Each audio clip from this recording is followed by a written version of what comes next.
Hello students, good morning. मैं सौरभ राठौर आज आपके लिए लेके आया हूँ 11th क्लास की फिजिक्स। आज हम फिजिक्स स्टार्ट करेंगे। फिजिक्स के लेक्चर में आज आपको बताएंगे कि हम फिजिक्स किसे कहते हैं, फिजिक्स की क्या क्या इम्पोर्टेंस है और हमारी डेली लाइफ में फिजिक्स की क्या इम्पोर्टेंस रोल है। तो देखते हैं, चलिए। एट फर्स्ट फिजिक्स, देखिए फिजिक्स किसे कहते हैं। फिजिक्स जो है एक ग्रीक वर्ड फ्यूसिस से लिया गया है, जिसकी मीनिंग होती है नेचर। नेचर। अब देखिए फिजिक्स में जो नेचर और नेचर में होने वाली जो फिनोमिना होती है उनकी स्टडी करते हैं। हम ऐसे कह सकते हैं the branch of science which deals with the study of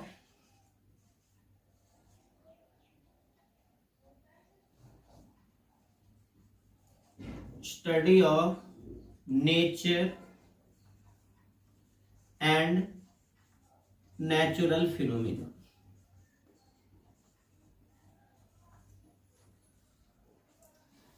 it's called physics. Physics में नेचुरल फिनोमेना की हम स्टडी करते हैं। फिजिक्स की एक इम्पॉर्टेंट रोल है हमारी डेली लाइफ में। जैसे मान लीजिए कि अर्थ अपनी एक्सिस पे क्यों रोटेट कर रही है, दिन रात में 24 घंटे क्यों होते हैं, सनराइज और सनसेट कैसे होते हैं, रोड पे व्हीकल क्यों चल रही है, कैसे पॉसिबल है, वॉल स्टैंड कर रही है, क्यों स्टैंड कर रही है। ये सारी चीजें जो हम स्टडी करेंगे सब फिजिक्स में ही करेंगे और इसी को हम फिजिक्स कहते हैं। तो चलिए अब देखते हैं फिजिक्स में जो अपना फर्स्ट टॉपिक है वो है फंडामेंटल फोर्सेज इन नेचर। अब देखिए फोर्स हम किसे कहते हैं, क्या होता है फोर्स। फोर्स के लिए पुश और पुल। देखिए दो बातें होती है। यदि आप किसी भी बॉडी को या तो पुश करते हैं या पुल करते हैं तो इसे हम फोर्स कहते हैं। It is an external effort which is applied on the body in the form of push और पुल, is called force.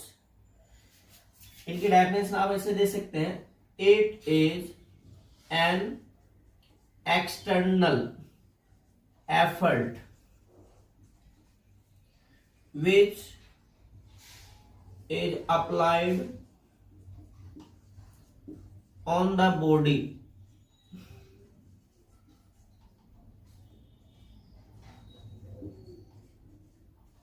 In the form of push और पुल, इज कॉल्ड फोर्स। यदि आप किसी चीज को पुश कर रहे हैं या पुल कर रहे हैं तो इसे ही हम फोर्स कहते हैं। ये फोर्स एक एक्सटर्नल एफर्ट होती है। चलिए इनको और अच्छे तरह से हम समझते हैं। जैसे देखिए ये एक बॉडी है और ये बॉडी क्या है, अभी रेस्ट में है। रेस्ट किसे कहते हैं, जब कोई बॉडी टाइम के रेस्पेक्ट में अपनी पोजीशन चेंज ना करे, इट मीन्स उनकी वेलोसिटी क्या हो, जीरो, तो उसे हम कहते हैं rest. A special types of body which does not change their position with respect to time is called rest and the velocity of body is taken to be zero at rest. जब कोई body rest में होती है तो उनकी velocity क्या हम लेते हैं, जीरो लेते हैं। अब जैसे ये बॉडी रेस्ट में है और इनकी वेलोसिटी जीरो है, यदि हम इनके ऊपर फोर्स अप्लाई करते हैं, जैसे ही हम फोर्स अप्लाई करते हैं तो ये बॉडी क्या है, मोशन में आ रही है। अब देखिए बॉडी के ऊपर फोर्स अप्लाई करते ही जो रेस्ट में है वो मोशन में आ रही है। इट मीन्स बॉडी की दो स्टेट होती है। बॉडी की जो दो स्टेट होती है वो एक रेस्ट एक मोशन। अब देखिए फोर्स क्या कर रही है, बॉडी को रेस्ट से मोशन में ला रही है। अब दूसरी तरफ आप ये देखिए, ये बॉडी मोशन में है, यदि आगे से फोर्स अप्लाई किया जाए तो ये बॉडी क्या है, रेस्ट में आ जाएगी। तो यहां पे बॉडी की स्टेट मोशन टू रेस्ट। तीसरे, जैसे मान लीजिए ये बॉडी है, ये मूव कर रही है, ये लेफ्ट टू राइट मूव कर रही है, लेकिन फोर्स अप्लाई करते ही ये राइट टू लेफ्ट हो रही है, तो इट मींस इनकी क्या हो रही है, डायरेक्शन चेंज हो रही है। तो देखिए एग्जाम्पल के लिए मान लीजिए जैसे कोई बॉल है, बॉल क्या है, पहले रेस्ट में है, फोर्स अप्लाई करते ही क्या है, वो मोशन में आ रही है। फिर सेकंड केस में बॉल मोशन में है, जैसे फोर्स अप्लाई करते हैं तो बॉल रेस्ट में आ जाती है। फिर बॉल लेफ्ट टू राइट जा रही है, फोर्स अप्लाई करते ही राइट टू लेफ्ट। तो इट मींस फोर्स क्या है, एक एक्सटर्नल एजेंट है जो बॉडी की स्टेट को चेंज करती है, रेस्ट से मोशन में, मोशन से रेस्ट में, और उनकी डायरेक्शंस को। इसे हम कहते हैं फोर्स। तो फोर्स की डेफिनेशन आप एक और भी दे सकते हैं, it is an external agent which is applied on the body and can be change their state from rest to motion, rest to motion, motion to rest, and their directions is called force। अब देखिए force की definition में ये 3 term बताया गया आपको। First में rest to motion, second में motion to rest and directions. तो इसे हम फोर्स कहते हैं। चलिए इनको और अच्छी तरह से समझते हैं। अब मान लीजिए जैसे ये वॉल है, वॉल क्या है, रेस्ट में है, जैसे आपने इसके ऊपर फोर्स अप्लाई किया, फोर्स अप्लाई करने के बाद क्या ये मोशन में आ रही है, नहीं आ रही है। तो क्या आपने फोर्स अप्लाई किया है, ऑफ कोर्स किया है, बट इसमें डेफिनेशन में तो अभी बताया गया था कि यदि कोई बॉडी रेस्ट में हो और फोर्स अप्लाई करते ही वो मोशन में आ जाती है। बट इस केस में रेस्ट में जो बॉडी है उसके ऊपर फोर्स अप्लाई किया जा रहा है, बट ये मोशन में नहीं आ रही है। देखिए इसमें आपको क्या समझना है, इस बॉडी के ऊपर आपने फोर्स अप्लाई किया है, बट ये फोर्स क्या है, कम है, जिसकी वजह से ये वॉल मोशन में नहीं आ रही है। तब फोर्स की डेफिनेशन को आप ऐसे चेंज करते हैं, try to change their state from rest to motions और motion to rest and its directions. It means हम ऐसे कह सकते हैं, जो बॉडी की स्टेट को चेंज करने की कोशिश करे, जैसे आपने वॉल को क्या किया था, फोर्स अप्लाई करके इसको रेस्ट से मोशन में लाने की कोशिश किया था, ये भी फोर्स है। दूसरी तरफ सामने से मान लीजिए ट्रेन आ रही है, फिर आपने फोर्स अप्लाई किया, क्या वो ट्रेन रुकेगी, नहीं रुकेगी, बट आपने कोशिश किया है, तो ये भी फोर्स है। और डायरेक्शंस, जैसे गन से बुलेट निकल रही है, तो अब वो लेफ्ट टू राइट जा रही है, अब उसकी डायरेक्शन हम चेंज नहीं कर पा रहे, बट हम कोशिश तो करते हैं, तो कोशिश करना भी फोर्स है।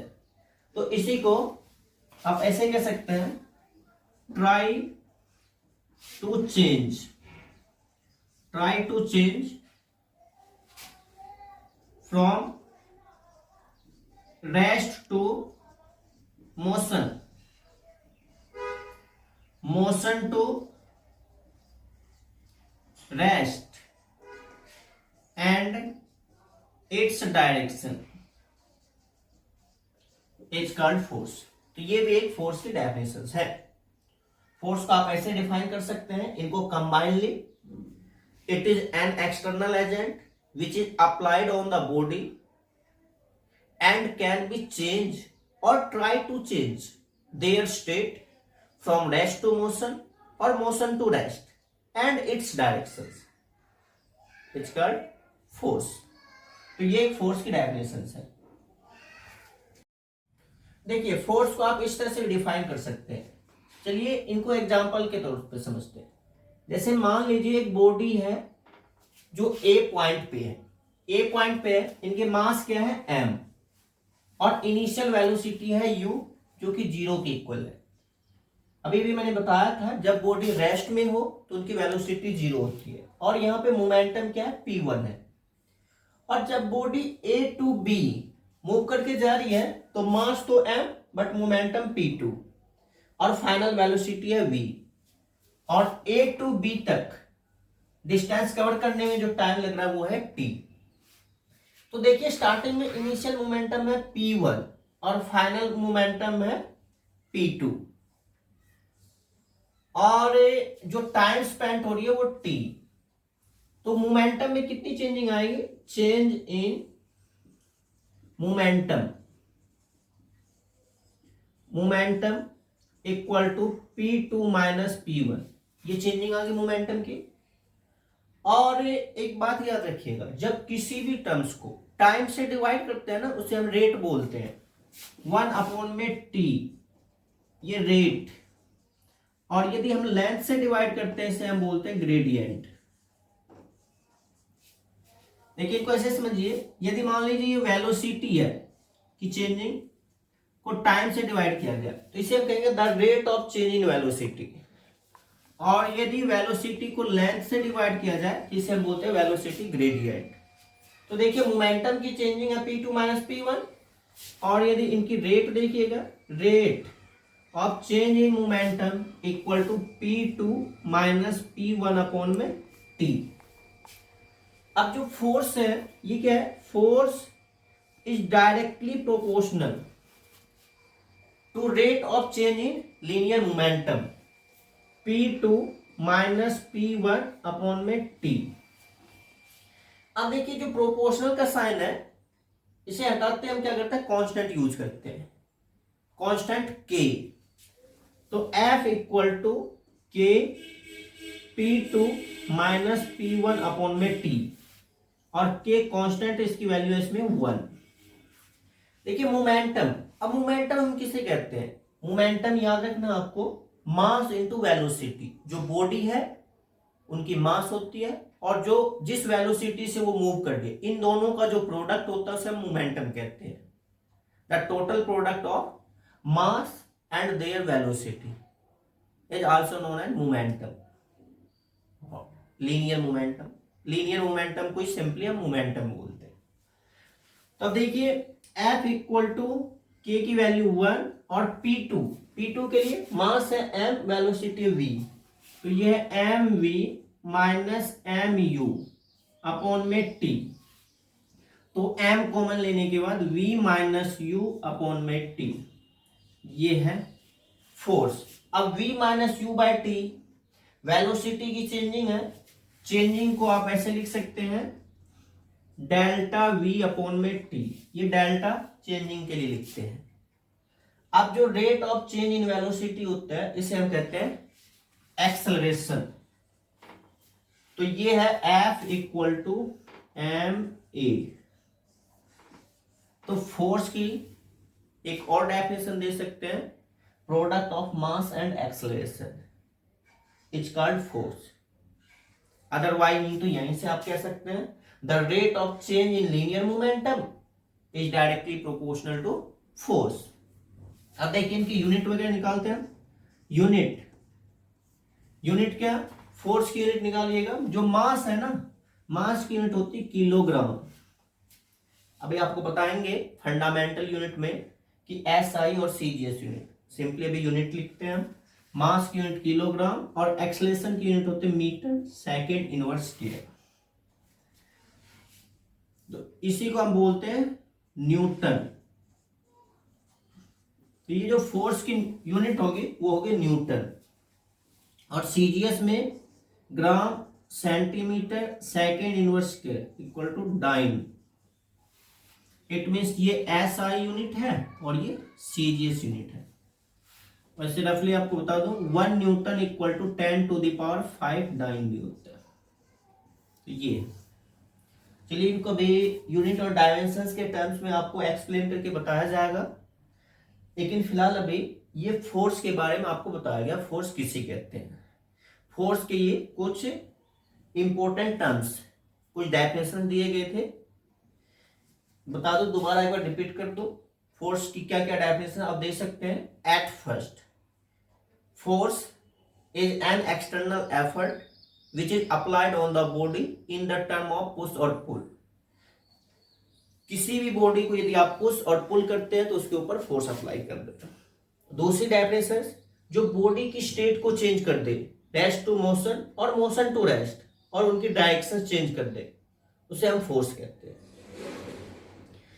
उसे में मैंने यूं बताया था, या तो चेंज कर दे या चेंज करने की कोशिश करे, ट्राई टू चेंज, तो भी फोर्स है।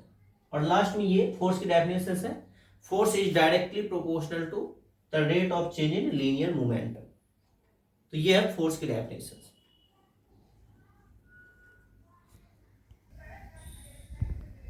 अब देखिए, ये है types of force. Types of force में फोर्स कितने टाइप के होते हैं? Mainly 4 types.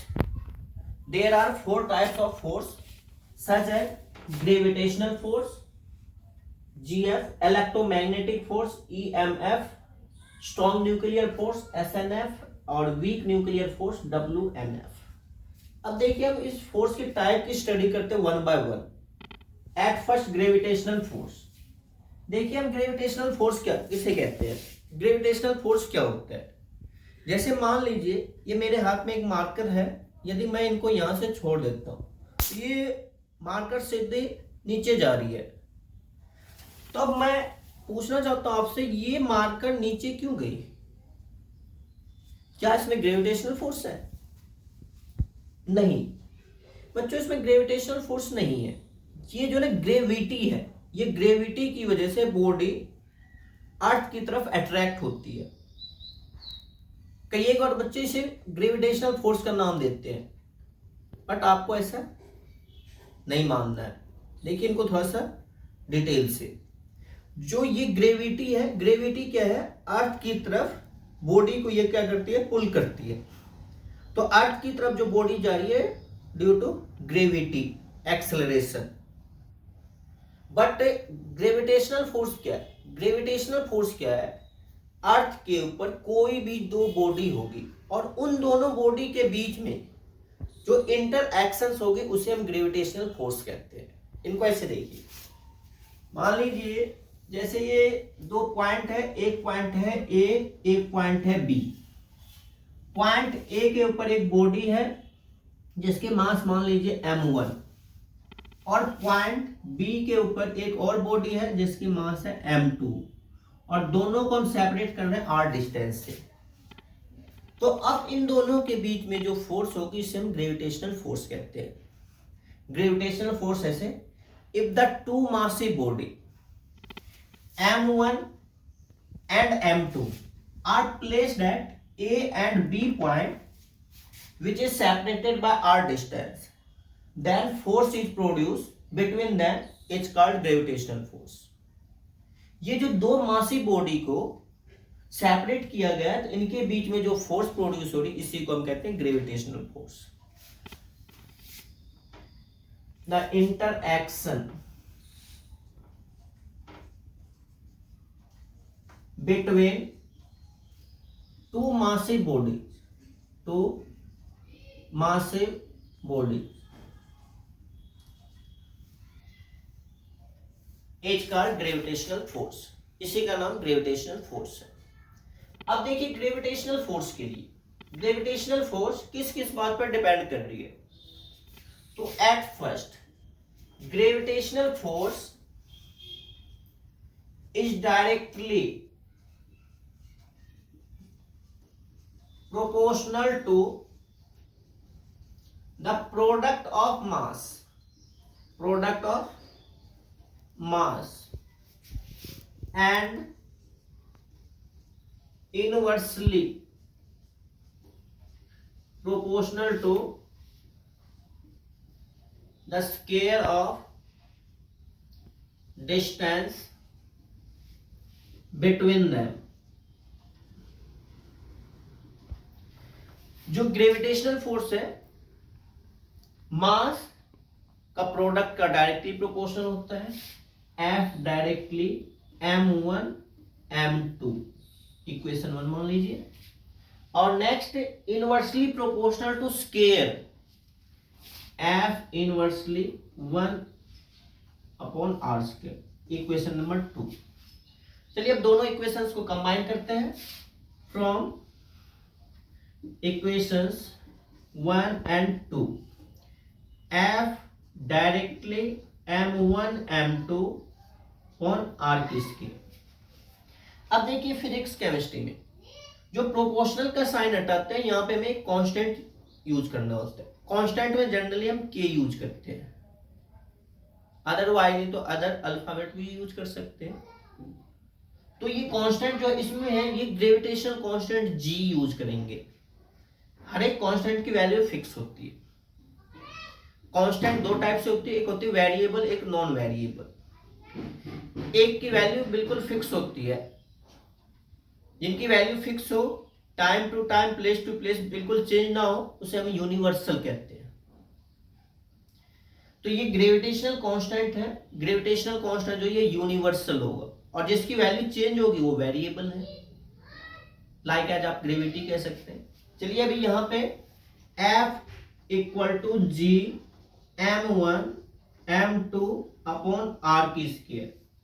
ये जो g है, ये है where g equal to universal gravitational constant. ये यूनिवर्सल वर्ड इसलिए यूज किया गया क्योंकि इनकी वैल्यू हमेशा फिक्स होती है, कभी चेंज नहीं हो सकती, ना टाइम टू टाइम ना ही प्लेस टू प्लेस। इसकी वैल्यू चेंज नहीं होती, इसलिए इसमें यूनिवर्सल वर्ड यूज किया, यूनिवर्सल ग्रेविटेशनल कांस्टेंट। इनकी वैल्यू क्या होती है? इनकी वैल्यू होती है 6.67 इंटू 10 टू द पावर -11, और यूनिट होती है न्यूटन मीटर स्क्वायर पर केजी की स्क्वायर। तो ये ग्रेविटेशनल फोर्स का ये फॉर्मूला है, F equal to G m1 m2 upon में r स्क्वायर। और ये g क्या है? Universal gravitational constant. चलिए g की यूनिट निकाल के बताता हूं आपको। SI यूनिट ऑफ g, देखिए SI unit system of international, थोड़ा सा बता रहा हूं, बाकी नेक्स्ट चैप्टर में आपको बताऊंगा यूनिट एंड डायमेंशंस में। यूनिट दो टाइप से है जो हमें यूज करना है जनरली, एक SI एक CGS। SI system of international और CGS होते हैं सेंटीमीटर ग्राम और सेकेंड। तो अब जो ये ग्रेविटेशनल कांस्टेंट, इसकी यूनिट जैसे मैंने भी लिखा है न्यूटन मीटर स्क्वायर पर केजी स्क्वायर। अब इनको आप इसी फॉर्मूले से निकाल सकते हैं। जैसे देखिए इसमें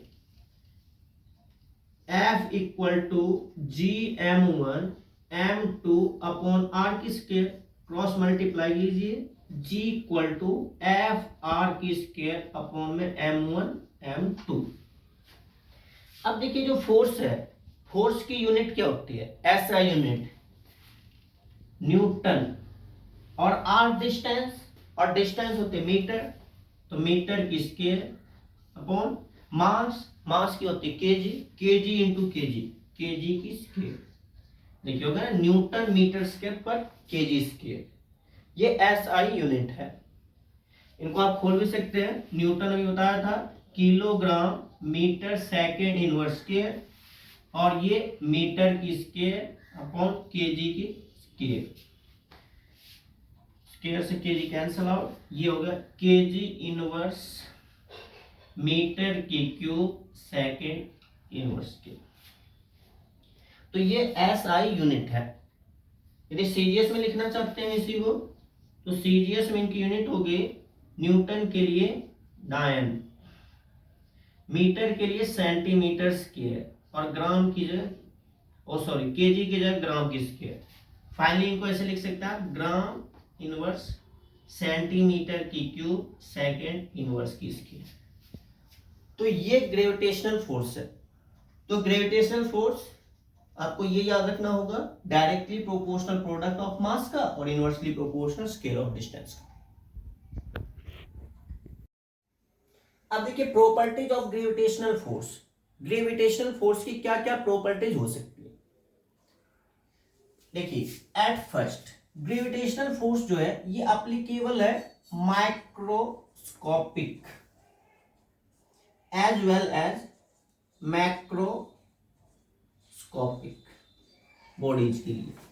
देखिए जो ग्रेविटेशनल फोर्स है, यदि दो छोटे पार्टिकल्स होंगे ना तो उसमें भी कुछ ना कुछ मास होगी, क्योंकि बिल्कुल मासलेस बॉडी एग्जिस्ट नहीं करता है। किसी भी बॉडी की मास जीरो नहीं हो सकती, तो इट मींस एक छोटे पार्टिकल्स में भी मास हो सकती है। लाइक एज एक इलेक्ट्रॉन लीजिए, इलेक्ट्रॉन फंडामेंटल पार्टिकल्स है, इनमें भी मास है 9.1 into 10 to the power -31 kg। और ये भी इलेक्ट्रॉन, दो इलेक्ट्रॉन के बीच में भी ये फोर्स अप्लाई होगी। ये जो स्मॉल पार्टिकल्स होती है जिसे हम माइक्रोस्कोप की हेल्प से देखते हैं, उसे हम बोलते हैं माइक्रोस्कोपिक बॉडीज। एंड मैक्रोस्कोपिक जो बड़ी बॉडी होगी। अब देखिए दो छोटे पार्टिकल्स इलेक्ट्रॉन या मान लीजिए दो सैंड पार्टिकल्स है, इनके बीच में भी ग्रेविटेशनल फोर्स है। और अर्थ पे दो बड़ी बॉडी है, दो माउंटेन है या दो बड़ी कोई और बॉडी है, उनके बीच में भी ग्रेविटेशनल फोर्स अप्लाई होगी। तो फर्स्ट प्रॉपर्टी जी है gravitational force is applicable for both body such as microscopic as well as macroscopic bodies. दूसरी बात, जो ग्रेविटेशनल फोर्स होती है ये जो बॉडी है, बॉडी के डिस्टेंस का इनवर्सली प्रोपोर्शनल होते हैं। डिस्टेंस का इनवर्सली प्रोपोर्शनल इट मीन्स जैसे मान लीजिए ये बॉडी है ए टू बी, इनके बीच की डिस्टेंस 10 सेंटीमीटर है, बाद में इनकी डिस्टेंस कीजिए 20 सेंटीमीटर। तो जैसे जैसे डिस्टेंस बढ़ती जाएगी ऐसे ऐसे फोर्स घटती जाएगी, बट ये लॉन्ग रेंज तक होगी। अर्थ सरफेस पे ही दो बॉडी होगी, एक बॉडी और ये दूसरी बॉडी, इनके बीच की डिस्टेंस बहुत ज्यादा होगी तो भी ग्रेविटेशनल फोर्स अप्लाई होगी। तो हम यूं कह सकते हैं ये शॉर्ट और लॉन्ग रेंज दोनों के लिए एप्लीकेबल है। बस इतना ही होगा कि डिस्टेंस बढ़ेगी और फोर्स घटती चली जाएगी। इट मींस आप ऐसे कह सकते हैं distance of separation increase and force decrease. Distance बढ़ेगी और फोर्स घटती चली जाएगी। ये इनवर्स स्केयर लॉ को ओबे करती है। Obey the inverse square law. Inverse square law अभी बताया था मैंने, 1 में आर की स्केयर है, इनको ऊपर ले चलते हैं तो आर की पावर -2, ये हो गया इनवर्स स्केयर। इसी पॉइंट से कनेक्ट है, ये रिलेट है कि ये इनवर्स स्केयर लॉ को ओबे करती है। डिस्टेंस बढ़ते ही फोर्स घटने लगती है। बस आपको याद ये रखना, यदि एक बॉडी यहां है, दूसरी बॉडी किसी दूसरी कंट्री में, वो भी अर्थ सरफेस, फिर भी इनके बीच में ग्रेविटेशनल फोर्स अप्लाई होगी। बट ये ग्रेविटेशनल फोर्स जो होती है बहुत ही वीक फोर्स होती है, बहुत ही वीक फोर्स होती है। अब इतनी स्ट्रांग नहीं है कि ये खींच ले किसी बॉडी को, तो आप कह सकते हैं ये weakest force in nature. Weakest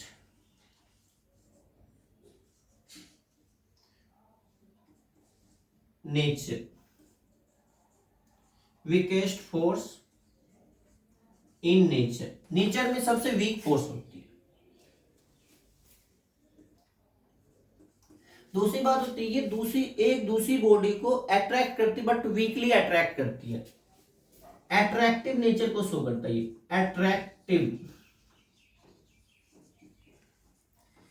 attractive nature को शो करता है। बट मैंने आपको बताया वीकली अट्रैक्ट करती है। ऐसा नहीं है कि एक बॉडी दूसरी बॉडी को खींच लेगी, नहीं, बिल्कुल नहीं, वीकली अट्रैक्ट करेगी। इट मीन्स ये रिपल्सिव नेचर को शो नहीं करता, only attractive, never be repulsive, repulsive nature को ये शो नहीं करता है। अब देखिए जैसे ये बॉडी है ए पॉइंट पे और ये दूसरी बॉडी है बी पॉइंट, अब जो ये मिड पॉइंट पे है दोनों साइड से इक्वल फोर्स अप्लाई हो रही सेंटर पॉइंट पे, तो इसे हम कहते हैं सेंट्रल फोर्स। ये जो है सेंट्रल फोर्स होता है, ग्रेविटेशनल फोर्स एक सेंट्रल फोर्स है। फिर ये कंजर्वेटिव नेचर को शो करता है, कंजर्वेटिव नेचर को शो करता है ग्रेविटेशनल फोर्स।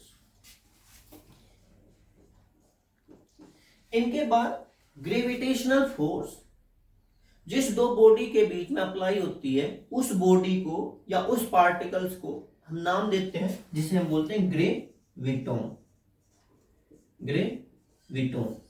तो ये सारी प्रॉपर्टीज है ग्रेविटेशनल फोर्स की। दोबारा एक बार रिपीट करूंगा, ग्रेविटेशनल फोर्स जो है माइक्रोस्कोपिक और मैक्रोस्कोपिक दोनों के लिए एप्लीकेबल है, छोटी बॉडी और बड़ी बॉडी के लिए भी। शॉर्ट और लॉन्ग रेंज, शॉर्ट रेंज होगी तो भी अप्लाई होगी और लॉन्ग रेंज होगी तो भी अप्लाई होगी। बस इतना ही फर्क है कि डिस्टेंस ऑफ सेपरेशन बढ़ेगी, फोर्स घटती चली जाएगी। इसलिए इस पॉइंट को थोड़ा एक्सटेंड किया गया, इनवर्स स्केल लॉ को ओबे करती है। वीकेस्ट फोर्स होता है नेचर में, अट्रैक्टिव नेचर को शो करता है, ये रिपल्सिव नहीं हो सकते हैं। सेंट्रल फोर्स है कंजर्वेटिव और जिस पार्टिकल्स के बीच में होते हैं उसे हम ग्रेविटोन कहते हैं। अब नेक्स्ट फोर्स है इलेक्ट्रोमैग्नेटिक फोर्स। अब देखिए इलेक्ट्रोमैग्नेटिक फोर्स किसे कहते हैं।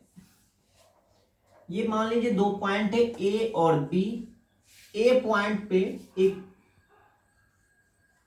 बॉडी है जिसके ऊपर Q1 चार्ज है और बी पॉइंट पे दूसरी बॉडी है जिसके ऊपर Q2 चार्ज है और इनके बीच की डिस्टेंस ऑफ सेपरेशन R है। देखिए ध्यान से देखिएगा, ग्रेविटेशनल फोर्स में दो मासी बॉडी को सेपरेट किया गया था, बट इसमें दो चार्ज बॉडी को सेपरेट करना है। उसमें मासी बॉडी था और इसमें चार्ज बॉडी है, तो चार्ज बॉडी Q1 और Q2। तो ऐसा बताऊं आपको, चार्ज के लिए चार्ज दो टाइप से, एक प्लस और एक minus. Plus minus, minus plus, दो चार्ज बॉडी होगी तो ये अट्रैक्ट करेगी, और यदि प्लस प्लस माइनस माइनस होगी तो एक दूसरे को रिपेल करेगी।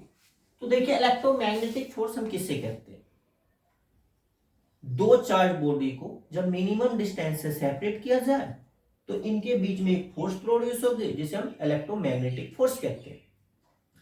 If the two charge body Q1 and Q2 are placed at A and B point which is separated by R distance, then force is produced between them which is called electromagnetic force।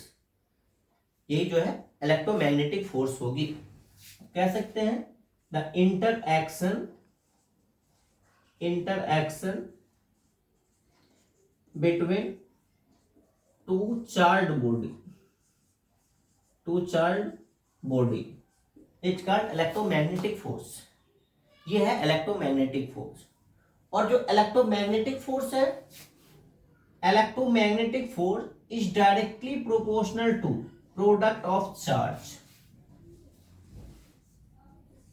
And inversely proportional to square of distance between them. ये है।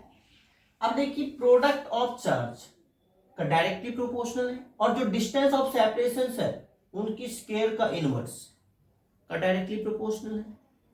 दोनों equations को combine करते हैं from equation first and second, F directly Q1 Q2 upon में R की square, और जो प्रोपोर्शनल का साइन हटाते हैं यहां पे F equal to K, Q1 Q2 upon में R की स्केयर। बताया था भी मैंने, प्रोपोर्शनल का साइन हटा के कांस्टेंट लगाते हैं K, और यहाँ पे जो K की वैल्यू है वो है 1 अपॉन में 4 पाई एप्सिलॉन नॉट, और इनकी वैल्यू होती है 9 × 10⁹ न्यूटन मीटर स्क्वायर पर कूलम स्क्वायर। तो आप ऐसे भी लिख सकते हैं F equal to Q1 Q2 upon में 4 पाई एप्सिलॉन नॉट R के स्क्वायर। देखिए यदि इनको कंपेयर हम करते हैं ना ग्रेविटेशनल फोर्स से, उसमें चार्ज आया हुआ था, सॉरी उसमें मास था और इसमें चार्ज, उसमें Gm1m2 अपॉन आर स्क्वायर, इसमें K Q1 Q2 upon R square, बस मास की जगह Q1 और Q2 आया हुआ है। तो ये है इलेक्ट्रोमैग्नेटिक फोर्स। इलेक्ट्रोमैग्नेटिक फोर्स का फॉर्मूला बन गया Q1 Q2 upon 4 pi epsilon naught R square.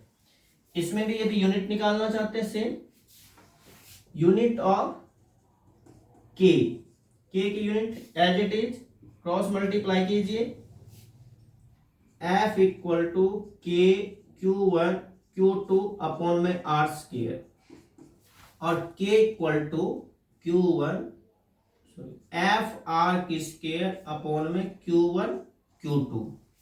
Force की यूनिट क्या, न्यूटन, आर की मीटर की स्क्वायर और चार्ज की होती है coulomb, coulomb into coulomb, coulomb की स्क्वायर है ना, न्यूटन मीटर स्क्वायर पर कूलम स्क्वायर। इनको खोलना चाहते हैं, न्यूटन को kilogram metre second inverse square और ये मीटर की स्क्वायर, और कूलम को हम लिखते हैं एम्पियर सेकंड, एम्पियर सेकंड। थोड़ा सा बता दूं यहाँ पे आपको, Q equal to I T, charge equal to होता है करंट इंटू टाइम, तो करंट की यूनिट होती है एम्पियर और टाइम की यूनिट होती है सेकंड, और ये जो 1 एम्पियर सेकंड इक्वल टू होता है कूलम। तो ये एम्पियर की स्क्वायर सेकंड की स्क्वायर, तो केजी मीटर की क्यूब सेकंड -4 एम्पियर -2। देखिए ये +2 है, ऊपर जाकर -2, ये भी -2, -2 एम्पियर -2 मीटर की क्यूब। ये है ऐसा यूनिट। सीजीएस में इनको आप ऐसे लिख सकते हैं, न्यूटन की जगह डायन और मीटर की जगह सेंटीमीटर की स्क्वायर और कूलम की जगह स्टेट कूलम की स्क्वायर। यहां से इनको खोल के ग्राम सेंटीमीटर की क्यूब सेकंड -4 एम्पियर -2, ये है।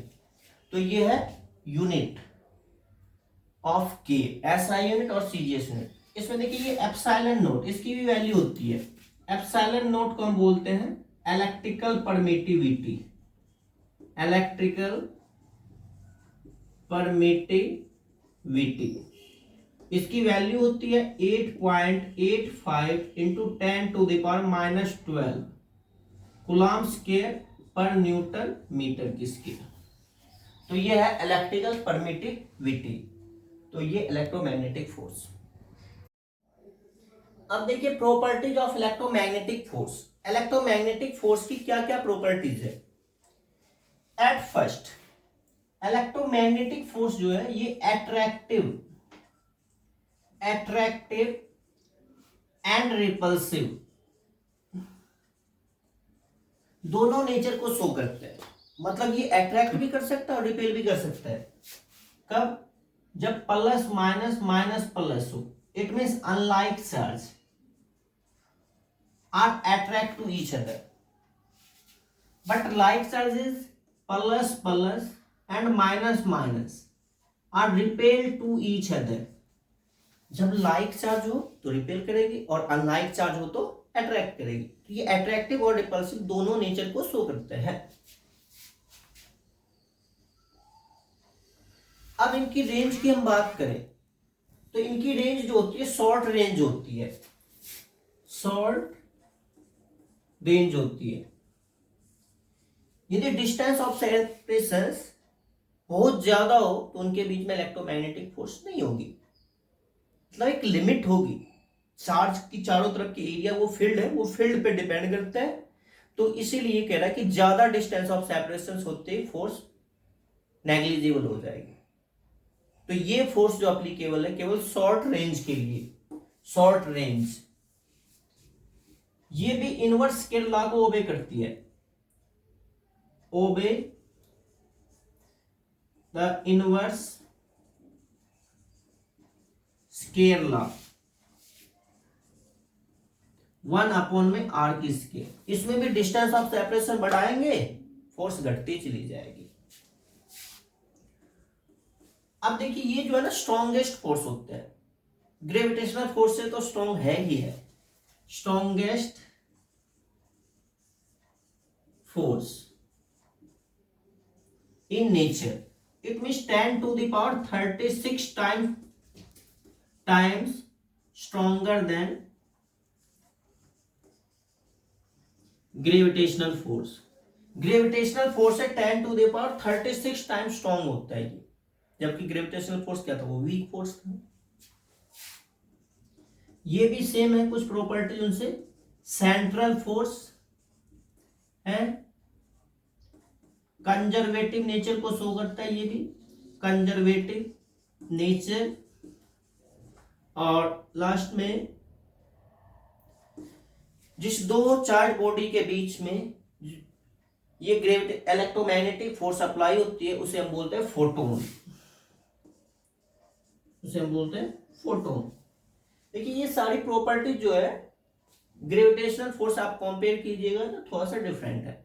दोबारा बता दो, अट्रैक्टिव और repulsive nature, only short range के लिए एप्लीकेबल है, इनवर्स स्केल लॉ को ओबे करती है, स्ट्रॉन्गेस्ट फोर्स है 10 to the power 36 times stronger than gravitational force, और ये सेंट्रल फोर्स कंजर्वेटिव, ये दोनों तो सेम ही है, और जिस दो चार्ज बॉडी के बीच में लगती है उसे हम फोटोन कहते हैं। तो ये है इलेक्ट्रोमैग्नेटिक फोर्स। तो स्टूडेंट आज आपको फिजिक्स में जो ये बेसिक कॉन्सेप्ट है जो रिलेट है, इन सबको बिल्कुल डीपली करवाया गया है। देखिए जैसे मैंने स्टार्ट किया था फोर्स, फिर फोर्स के टाइप्स पे, तो ये दो फोर्स और इनकी प्रॉपर्टीज को एक्सप्लेन किया था। तो आई होप आप सभी बच्चों को ये वीडियो और ये क्लास सही सही समझ में आया होगा। आज फर्स्ट क्लास है इसीलिए ज़्यादा लेंथ ही नहीं करते, ताकि आप कहीं बोर ना हो जाए या थोड़ा कम समझ में आए। तो आज इनको एक बार आप डीपली स्टडी करके आइएगा, और नेक्स्ट क्लास में इस क्लास को आगे हम प्रोसीड करेंगे। अदर ये जो 2 टाइप्स हैं, स्ट्रॉन्ग और ये वीक, मेन ये 2 टाइप था, तो ये ग्रेविटेशन और electromagnetic force. Okay, thank you.